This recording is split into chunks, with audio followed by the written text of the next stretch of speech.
Habari kamili. Tehran.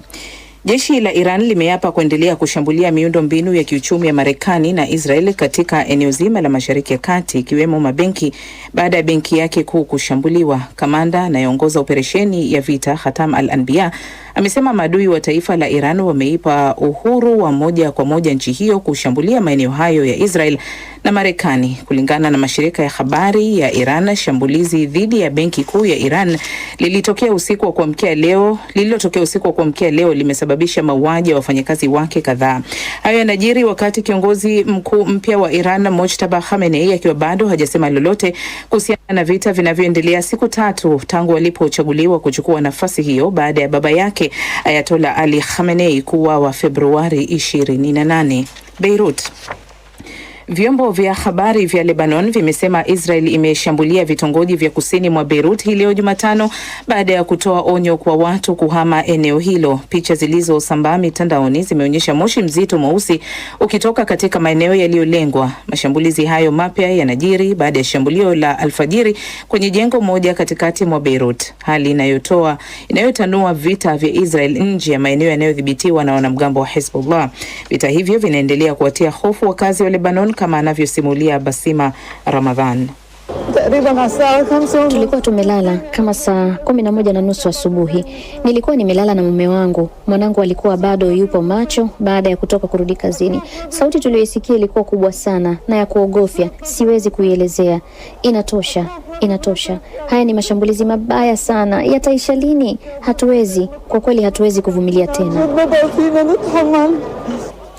Kundi la Hezbollah lilianzisha vita vyake dhidi ya Israel Machi 2 kupinga mauaji ya kiongozi wa juu wa Iran Ayatollah Ali Khamenei aliyeuawa katika mashambulizi ya Israel na Marekani dhidi ya Iran. Kiev.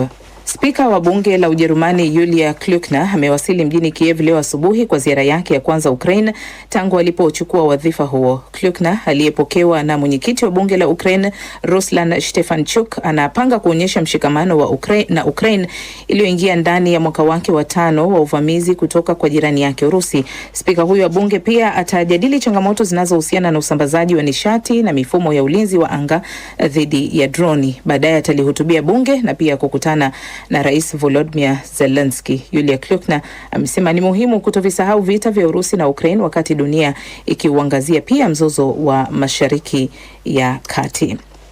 Goma. Mashambulizi ya anga yaliyotokea usiku wa kuamkia leo Jumatano yamesababisha vifo vya watu kadhaa katika mji muhimu wa mashariki mwa Jamhuri ya Kidemokrasia ya Kongo, Goma. Mji huo unadhibitiwa na waasi wa M23 wanaoungwa mkono na Rwanda. Tangu kurejea vitani mwaka 2021, waasi wa M23 wamechukua maeneo makubwa ya mashariki mwa Kongo yenye utajiri wa madini, hali iliyochochea tena wimbi la vurugu katika eneo ambalo limekuwa likikumbwa na mapigano kwa muda mrefu. Mashuhuda wamesema milio ya mabomu na sauti za ndege zisizo na rubani vilisikika katika mitaa kadhaa ya makazi ya Goma, mji mkuu wa jimbo la Kivu Kaskazini karibu na mpaka wa Rwanda. Watu wa misaada ya kiutu wameripoti kuwa majengo kadhaa yalilengwa na watu kadhaa walipoteza maisha kufikia Jumatano asubuhi. Nairobi.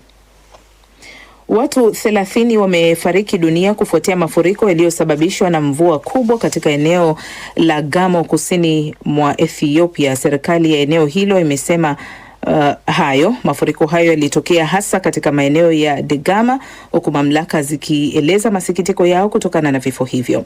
Mvua kubwa imeendelea kushuhudiwa katika sehemu mbalimbali za Afrika Mashariki katika siku za karibuni.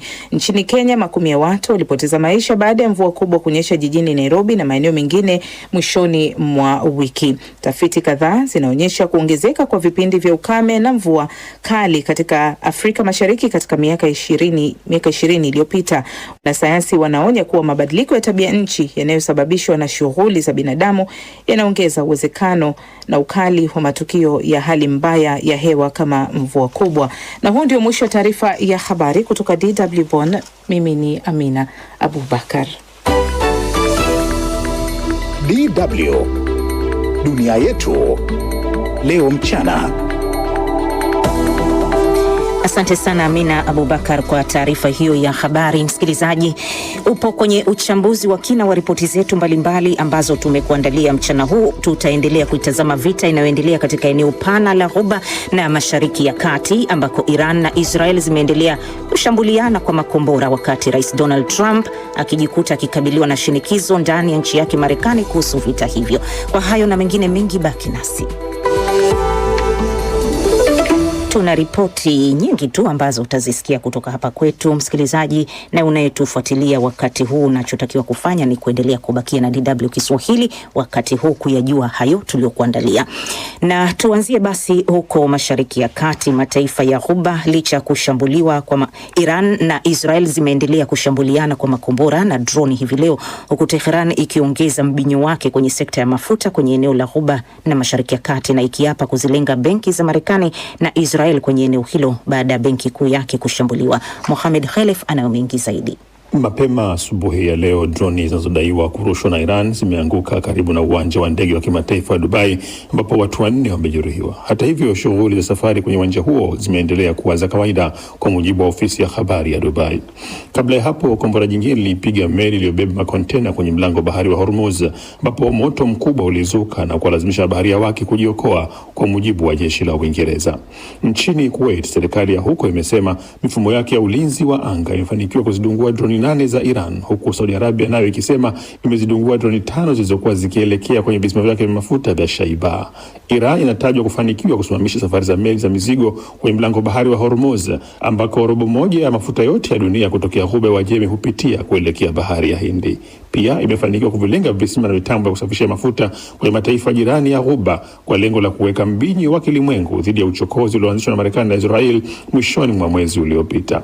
Hivi leo pia kamandi ya pamoja ya kijeshi ya Iran ilisema kuwa benki na taasisi za masuala ya fedha kuanzia sasa zitakuwa sehemu ya maeneo yatakayoandamwa na mashambulizi yake. Makao makuu ya Khatam al-Anbiya ilitoa taarifa hiyo baada ya vyombo vya habari vya Iran kuripoti kwamba mfanyakazi mmoja wa benki mjini Tehran ameuawa kutokana na mashambulizi ya Marekani na Israel asubuhi ya leo. Ibrahim Zulfaqari, msemaji wa kamandi hiyo, ameongeza, na hapa namnukuu, kutokana na mashambulizi haya haramu na yasiyokubalika, adui anatulazimisha sasa kuvilenga vituo vya kiuchumi na benki zimefungamana na tawala za Kizayuni na Marekani kwenye eneo hili. Mwisho wa kumnukuu msemaji huyo, ambaye amewaonya pia raia ukambali na benki na taasisi zote za kifedha. Kwa upande wake, Israeli inasema imeendelea mashambulizi yake dhidi ya Tehran kufuatia mashambulizi ya jana ambayo wakazi wa huko wameelezea kwa makubwa kabisa tangu uchokozi uanze. Milipuko imesikika pia mjini Beirut na kusini mwa Lebanon, ambako Israeli inadai kuilenga kundi la Hezbollah lenye mafungamano na Iran. Jengo moja kati ya kiunga cha Aisha Bakar mjini Beirut limeporomoka baada ya mashambulizi hayo, ingawa hadi sasa hakuna taarifa za watu waliouawa. Kabla ya hapo, mashambulizi kwenye wilaya ya Nabatea kusini mwa Lebanon yaliua watu 5 na wengine 2 waliuawa kwenye wilaya za Thir na Bint Jibel. Tangu Hezbollah ilipojiunga rasmi na vita vilivyoanzishwa na Marekani na Israeli dhidi ya Iran mwanzoni mwa mwezi huu, mashambulizi ya Israeli yameshaua takribani watu 500 nchini Lebanon, wengi wao wakiwa raia wa kawaida. Alikuwa ni Mohamed Khalef. Na mataifa ya Ghuba, licha ya kushambuliwa kwa makombora na ndege zisizo na rubani za Iran, lakini yanaonekana kuchukua msimamo ambao lengo lake ni kujiepusha kabisa kwa mataifa hayo kuhusika moja kwa moja katika vita ya Marekani na Israel dhidi ya Jamhuri ya Kiislamu ya Iran. Zainab Aziz anaziangalia juhudi zinazofanywa na mataifa mbalimbali kuzuia kutanuka zaidi mgogoro huo unaorindima katika eneo la Mashariki ya Kati.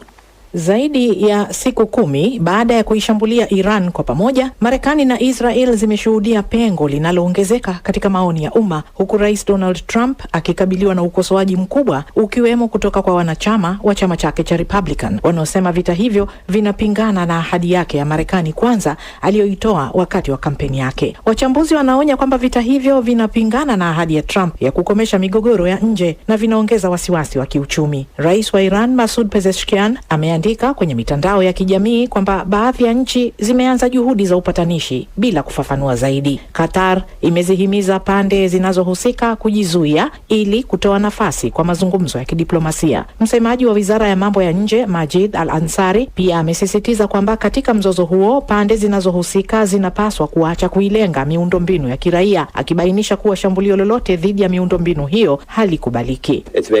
Msimamo wetu uko wazi kabisa. Upande wowote unaoilenga kulenga miundombinu ya kiraia unapaswa kuacha mara moja, kwa sababu hatua hiyo itakuwa na athari mbaya. Tunawasilisha kwa pande zote ujumbe huo kwamba miundombinu ya kiraia isihusishwe kwenye mashambulizi, kwani hili haliwezi kukubalika.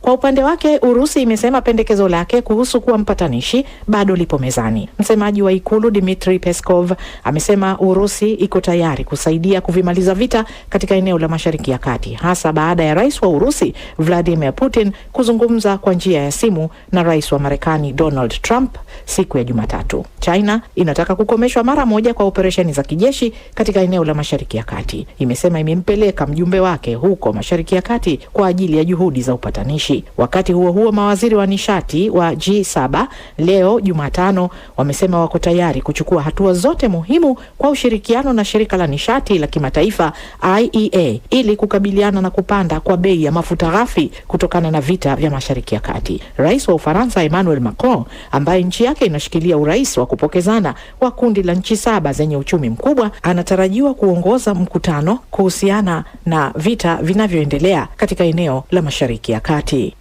Na msikilizaji, katika mjadala wetu wa leo dakika 20 hivi tutakuwa tunamulikia mgogoro huo bado kwa upana kabisa, tukitazama pande zote za vita, lakini pia hapa barani Ulaya ambako viongozi wanahangaishwa vichwa na athari ambazo zinatokana na mgogoro huo wa Mashariki ya Kati. Kwa hiyo usende mbali, utaweza kuyafahamu mengi yanayoendelea katika mgogoro huo. Naambiwa kwamba moja kwa moja tuelekee huko Ukraine ambako juhudi za kimataifa za kusaka suluhu ya kidiplomasia katika vita vya muda mrefu kati ya Urusi na Ukraine zinaendelea, huku hali ya mapigano kwenye uwanja wa vita inazidi kuwa ngumu. Marekani sasa imependekeza kufanyika kwa awamu mpya mazungumzo ya amani, wakati makabiliano ya kijeshi yanaripotiwa kuendelea katika maeneo mbalimbali kati ya pande hizo mbili hasimu. Wa Kiombogo na taarifa kamili. Jitihada hizo zimepata changamoto baada ya rais wa Ukraine Volodymyr Zelensky kusema kuwa mazungumzo yaliyokuwa yafanyike wiki hii yameahirishwa hadi wiki ijayo. Afisi ya rais Zelensky ilitangaza kuwa mazungumzo hayo yanatarajiwa kufanyika nchini Uswisi au Turuki, ambayo tayari imejitolea kuwa mwenyeji. Mazungumzo ya amani yalikuwa yamepangwa kufanyika Jumanne na Jumatano nchini Uturuki. Nimezungumza na Rais Recep Tayyip Erdogan. Vita vya Mashariki ya Kati ni changamoto kwa wote, lakini bado kila mtu anakubaliana kwa mazungumzo ya kumaliza vita nchini Ukraine ni muhimu. Tulikuwa tayari kwenda Uturuki, lakini upande wa Marekani ndio umechelewesha mkutano huo, wakisema tufanye wiki ijayo.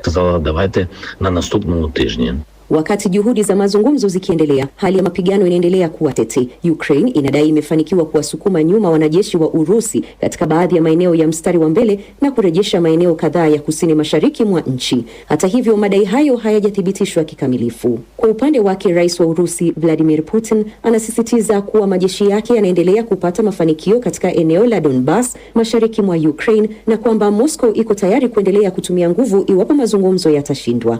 Wakati huo huo, mashambulizi ya pande zote mbili yameendelea kusababisha vifo na uharibifu. Mabomu ya Urusi yamepiga mji wa Sloviansk mashariki mwa Ukraine na kuua watu kadhaa, huku mashambulizi ya droni yakijeruhi wengine katika miji mingine. Ukraine nayo imedai kushambulia kiwanda muhimu cha vifaa vya makombora katika eneo la Bryansk nchini Urusi kwa kutumia makombora ya masafa marefu aina ya Storm Shadow. Mamlaka za Urusi zimesema shambulio hilo limesababisha vifo vya raia na majeruhi kadhaa. Zelensky pia ameonya mataifa ya magharibi kutolegeza vikwazo dhidi ya Urusi, hasa katika sekta ya mafuta, akisema hatua hiyo inaweza kuisaidia Moscow kufadhili vita na kudhoofisha msimamo wa Kiev. Kwa sasa mzozo mpya wa vita Mashariki ya Kati unaonekana kuvuta umakini wa dunia na kuathiri kasi ya juhudi za kidiplomasia kuhusu Ukraine. Hata hivyo, viongozi wa kimataifa wanaendelea kusisitiza umuhimu wa mazungumzo ili kumaliza moja ya migogoro mikubwa zaidi barani Ulaya tangu vita